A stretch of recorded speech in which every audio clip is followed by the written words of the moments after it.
Madagascar is known for its lush forests, colorful chameleons, and cartoon lemurs, a tropical paradise where nature seems friendly and approachable.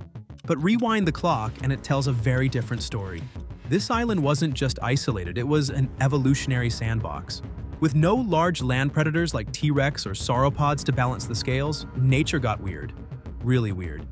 Cannibalistic predators, crocodile-faced giants, and frogs with the bite force of wolves. This is what happens when isolation turns evolution into a biological experiment gone wrong. These are Madagascar's most terrifying predators. What better predator to start with than one whose mouth looked like a dentist's worst nightmare? This is Masiakosaurus knopfleri, a dinosaur that looks like it was designed by someone who only half remembered what a theropod should look like. This carnivorous dinosaur lived around 70 million years ago in the late Cretaceous, 2 meters long, roughly the size of a large dog. But its defining feature was its teeth. Instead of pointing downward like most theropods, the front teeth of Masiakosaurus curved out almost horizontally from its lower jaw. These forward-facing teeth weren't built for bone-crushing or tearing flesh like T-Rex. They were built for precision.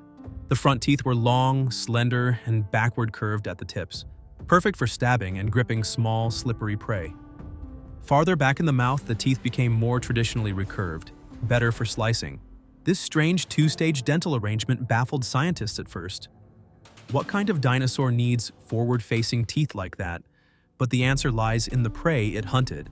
These weren't the jaws of a bone crusher or a flesh ripper. These were surgical tools designed to snatch and grip slippery, fast-moving animals. Lizards, small mammals, birds, and perhaps even fish.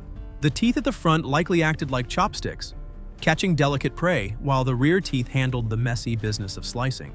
Its feeding style has no direct parallel among theropods, but it bears a vague resemblance to modern piscivores, animals that eat fish like herons and even certain types of snakes. This suggests Masiakosaurus was exploiting a niche few dinosaurs dared to specialize in: small, fast, wriggling food. But the weirdness didn't end with its teeth. Masiakosaurus had a surprisingly graceful build, more sprinter than bruiser. Its legs were long and slim, built for agility and speed, likely allowing it to dart through underbrush or race across muddy floodplains. Bone studies suggest it had a very rapid growth rate typical of active, warm-blooded predators. Put simply, with no raptor-like predators in Madagascar to compete with, this little hunter found a lane, and evolution ran with it. In the end, Masiakosaurus stands as a reminder of how strange life could get on an isolated island. And yet somehow, this predator isn't even the most bizarre creature to crawl out of prehistoric Madagascar. That title might belong to a frog, a giant prehistoric toad named the devil frog. This is Beelzebufo ampinga, and it didn't earn its nickname for nothing. Paleontologists believe it likely preyed on hatchlings and possibly even juvenile dinosaurs. Yeah, you heard that right. A dinosaur-eating frog, making it one of the most terrifying amphibians to ever live. It belonged to a group of frogs called ceratiphoriids, today represented by the relatively small but strange-looking horned frogs of South America, often nicknamed Pac-Man frogs for their comically wide mouths and aggressive appetites. Beelzebufo was like their monstrous cousin on steroids. This was a frog the size of a beach ball, 16 inches wide, that's 41 centimeters, and weighing up to 10 pounds, about 4.5 kilograms. That's heavier than most house cats. Only this cat could probably bite through your hand. Fossilized bones discovered in Madagascar show it had thick, heavily armored skin and a hyper-ossified skull, meaning its head was reinforced with dense bone. This wasn't just for show, it was perfect for withstanding high bite forces. Studies of its jaw suggest it could generate a bite force comparable to a wolf's, over 2,200 newtons of pressure. For comparison, that's more than enough to crack the shell of a tortoise, or the bones of a baby dinosaur. With its bite strength, body size, and skull structure, everything suggests this was an ambush predator, lying in wait, buried in mud or underbrush before springing forward and engulfing anything unfortunate enough to stroll by. Insects, lizards, mammals, and yes, young Masiakosaurus that shared its environment. And what's even worse for its prey is the fact that Beelzebufo did not chew. It swallowed everything whole, slowly, while it was squirming in its mouth. But as terrifying as it was, Beelzebufo also tells us something fascinating about prehistoric ecosystems. Its closest living relatives are found in South America, a clue that Madagascar and South America were once connected through the ancient supercontinent Gondwana around 180 million years ago. The presence of Beelzebufo suggests that some evolutionary lineages not only survived the continental split, but continued to thrive in isolation for tens of millions of years. Madagascar during the devil frog's reign was a perfect storm for weird evolutionary experiments like this. Isolated from Africa and India, it became a pressure cooker for bizarre biology. There were no large amphibian predators to compete with. There were also no mammals to snatch up the small prey niche, so this frog stepped in and became something prehistoric ecosystems rarely produce: a lethal amphibian. But Madagascar's weirdness didn't begin 70 million years ago. Nearly 100 million years earlier, this isolated island produced an even more formidable predator. And it wasn't an oversized frog or a small dinosaur with a big smile. Instead, a crocodile. But not like any crocodile you know today. Bear with me on the pronunciation, but this is Razinandrangobe sakalavai, a gigantic crocodile-like beast whose name fittingly translates to ancestor of the giant lizard. This wasn't just another prehistoric reptile, it was a monstrous apex predator. But despite the resemblance, it wasn't technically a crocodile. It belonged to an extinct group of crocodilomorphs known as notosuchians, a lineage that, thankfully for us and about every other animal on Earth, no longer exists. Not only is Razinandrangobe the oldest known notosuchian, it's the largest ever discovered. Stretching up to 23 feet long, that's 7 meters, it was easily the apex predator of its ecosystem. Unlike modern crocodiles, which primarily stay submerged with their bellies close to the ground, Razinandrangobe likely moved with ease in both water and across land. Nicknamed land crocs, notosuchians evolved unique terrestrial adaptations, and this land croc was no exception. Its robust legs supported a raised, active posture, allowing it to swim or run with ease across Madagascar's landscape. But it wasn't just Razinandrangobe's mobility that made it impressive. It also had a massive, robust skull that was specifically built to deliver bone-crushing bites.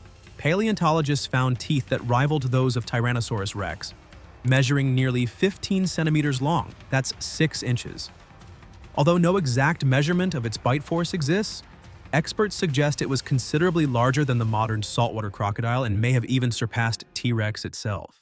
Another notable fact: Razinandrangobe's jaws were not built for drowning prey or twisting them apart in a death roll. They were designed to dispatch victims instantly. But what exactly did this ancient predator prey upon? During its reign, Madagascar hosted early dinosaurs, giant amphibians, and massive herbivores. But Razinandrangobe wasn't satisfied with hunting small fish or aquatic creatures. It targeted large, powerful prey. Examination of the dental wear on its teeth confirmed such a diet, showing extensive wear from biting hard objects. Overall, the feeding habits of this oversized croc were closest to the later tyrannosaurid dinosaurs, who were also specialized bone crushers. The discovery of Razinandrangobe also filled a critical evolutionary gap. As the oldest known member of its lineage, it provided proof that immense terrestrial crocodiliform predators evolved far earlier than we previously believed. Its fossilized remains have helped paleontologists not only understand crocodiliform evolution, but also reconstruct Madagascar's early Jurassic ecosystem. A time when croc-like giants, not dinosaurs, stood at the apex of the food chain. It wasn't just any prehistoric croc. It was the largest known member of Notosuchia to ever terrorize the world. When Razinandrangobe disappeared around 145 million years ago, its lineage continued, but not one of its relatives ever reached its epic proportions again. In fact, for another 135 million years, until Notosuchians finally went extinct around 10 million years ago, the planet never witnessed another member of its family quite so massive. That's how uniquely terrifying Razinandrangobe truly was. And despite the terror this oversized croc possessed, it doesn't even come close to the most evil and truly messed up prehistoric animal to come out of Madagascar. This is Majungasaurus crenitissimus. And no, you're not seeing things. Mother Nature was not kind when designing this dinosaur. Its tiny, useless arms had no functional elbows and its fingers were fused together. Its legs were so short, in fact, that this 23-foot, that's 7 meters long dinosaur only stood around 6 feet, or 1.8 meters tall.